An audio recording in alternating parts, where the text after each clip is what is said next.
Have you ever faced a storm in your life? I'm not just talking about rain and wind, but those overwhelming moments when fear crashes over you like a wave, and you feel like you're completely alone, sinking in the dark. Today, we're diving into one of the most incredible stories ever told, a story about facing the impossible, about faith in the midst of chaos, and about a power that defies the very laws of nature. This is the story of Jesus walking on water. To really get this, we need to set the scene. Imagine you're one of Jesus' disciples. You've just witnessed something truly miraculous. Jesus has taken just 5 loaves of bread and 2 fish and fed a massive crowd of over 5,000 people. The energy is electric. People are so amazed. They're ready to make him king right then and there. But Jesus, knowing this isn't his purpose, does something unexpected.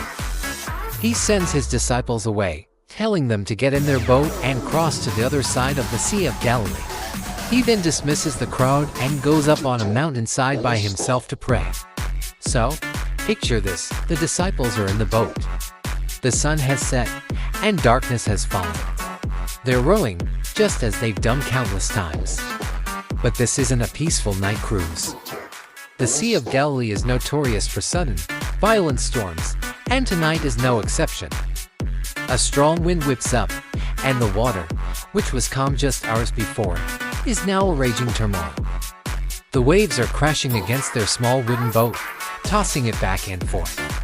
They are miles from shore, in the middle of a vast, dark lake, fighting for every inch of progress. For hours they struggle, rowing against the relentless wind and waves. They're exhausted, they're soaked, and they're scared. This isn't just a storm, it's a life-threatening situation. These are experienced fishermen, but even they are at the mercy of the elements. Now, let's shift our perspective. While the disciples are battling the storm, Jesus is alone on the mountain, in communion with God. He knows what his friends are going through. He sees their struggle from afar. And then, in the darkest part of the night, what the Bible calls the fourth watch, somewhere between 3 a.m. and 6 a.m., he does the unthinkable. He starts walking toward them, on the water. Back in the boat, the disciples are at their breaking point. Through the gloom and the spray, they see a figure. It's walking on the waves, moving toward them. In their terror and exhaustion, their minds jump to the only conclusion that seems possible. It's a ghost. The fear that was already gripping them tightens its hold. They cry out in sheer terror. Imagine the panic. They're already fighting for their lives against the storm, and now they think a supernatural being has come to haunt them in their final moments. But then, a voice cuts through the wind and the crashing waves.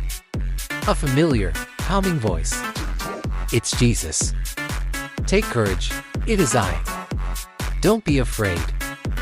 Just 3 simple sentences, but they change everything. The voice of their teacher, their friend, the one they had followed and trusted. He isn't a ghost. He's right there with them, in the middle of their storm. One of the disciples, Peter, always bold and impulsive, hears this and is filled with a surge of something incredible. He calls out, "Lord, if it's you, tell me to come to you on the water." It's a wild request, born of a mixture of faith and audacity. Think about what he's asking. He wants to step out of the relative safety of the boat and into the very chaos that threatens to swallow them. And Jesus' reply is just one word: come. So, Peter does it. He swings his legs over the side of the boat and places his feet on the churning surface of the water. And he doesn't sink. For a few incredible moments, Peter is doing the impossible. He is walking on water, just like Jesus. His eyes are locked on Jesus, and as long as he keeps his focus there, he is defying gravity, defying the storm, sustained by faith. But then, he looks away. He feels the powerful wind. He sees the massive waves cresting around him. He remembers where he is in the middle of a raging sea. And in that instant, his focus shifts from the power of Jesus to the power of the storm. Doubt floods in, and with it, fear. And as his faith falters, he begins to sink. The water that had been a solid surface beneath his feet now gives way, and he cries out, "Lord, save me." Immediately, without a moment's hesitation, Jesus reaches out his hand and catches him. He pulls him up from the water and says, "You have little faith. Why did you doubt?" It's not a harsh rebuke, but a gentle question. It's as if he's saying, "Peter, you were doing it. You were so close. Why did you let the storm distract you from me?" Then, Jesus and Peter climb back into the boat together. And the moment they are both safely inside, something else miraculous happens. The wind dies down. The storm ceases. The raging sea becomes calm. The chaos is replaced by a profound and believable peace. The disciples who are left in the boat are utterly astounded. They had seen miracles before, but this was on another level. This wasn't just healing or feeding people. This was a demonstration of absolute authority over the very fabric of creation. They fall to their knees and worship him, saying, "Truly you are the Son of God." The storm had not only been a physical test but a spiritual revelation. It revealed who Jesus truly was. This story is so much more than just a cool miracle. It's a powerful metaphor for our own lives. We all face storms. Maybe your storm is a financial crisis, a health diagnosis, a broken relationship, or a period of intense anxiety and depression. It feels like you're in a small boat, miles from shore, being tossed around by waves of fear and uncertainty. You feel alone, exhausted, and terrified. And in the middle of that storm, Jesus comes to you, walking on the water.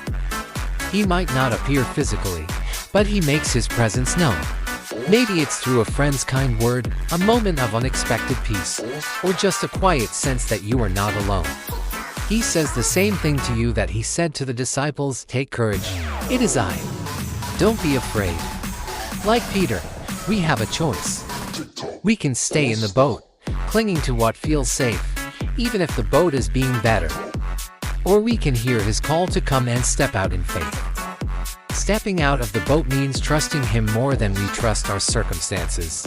It means keeping our eyes fixed on him, not on the size of the waves crashing around us. And yes, like Peter, we will sometimes falter. We'll look at the wind and the waves, we'll get distracted by the problems, and we'll start to sink. We'll be overwhelmed by doubt and fear. But here's the most beautiful part of the story. When Peter cried out, "Lord, save me," Jesus immediately reached out and caught him. He doesn't wait. He doesn't say, "You should have had more faith." He simply saves him. This is a promise for us too. When we feel ourselves sinking, when our faith falters, all we have to do is cry out to him. He is always there, his hand outstretched, ready to pull us up. His grace is bigger than our doubt. And finally, remember what happened when Jesus got into the boat? The storm stopped. When we invite Jesus into the middle of our chaotic situations, he brings peace. It might not mean the problem magically vanishes, but he brings an internal peace that surpasses all understanding, a calm in our hearts even when the storm rages on around us. So, whatever storm you're facing today, know this, you are not alone. Jesus is walking toward you on the water. He's calling you to fix your eyes on him, to step out in faith, and to trust that even if you start to sink, his hand is always there to save you. He is the master of the wind and the waves, and he is the master of your storm too. Thanks for watching today. If this story resonated with you, I hope you'll think about it this week. Let it be an encouragement to you in whatever you're facing. Don't forget to like this video and subscribe to the channel for more stories that can inspire and strengthen your faith. See you in the next one.